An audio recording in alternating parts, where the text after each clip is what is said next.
Something is coming that Jesus himself warned us about, the abomination of desolation. Most people have no idea what it is, but when it happens, it will shake the world. Let's break it down.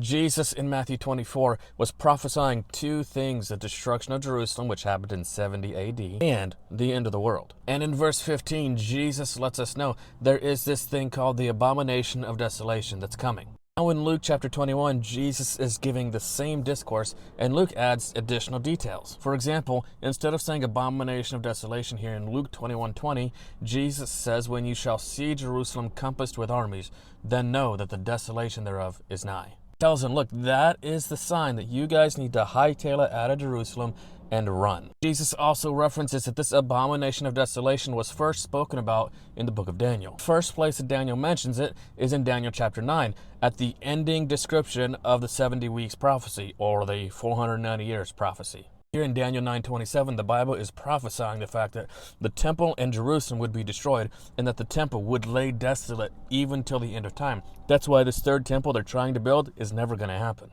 Here in Daniel 11:31 and Daniel 12:11, the Bible mentions it again. Time. It's mentioning it in end time context. These two verses, it's speaking about a power that would take away the daily, in other words, the daily ministry of Jesus. You see, that word sacrifice is not in the Hebrew. That's why it's in italics. And when you study the book of Hebrews, it becomes clear that it's talking about the papacy will be casting down the high priestly ministry of Jesus that he's performing for us in heaven. In other words, they would stomp on it and they would make it virtually unknown to the Dark Ages Christian world.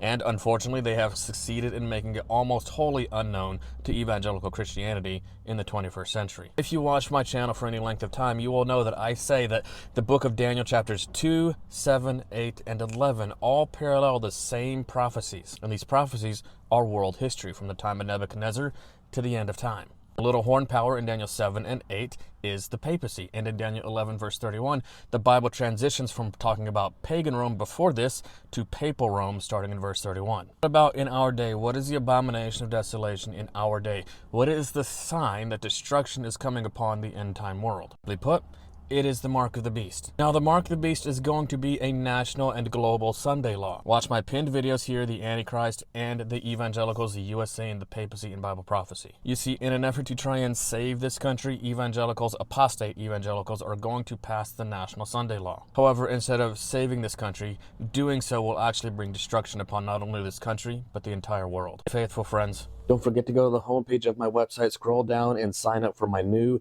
newsletter.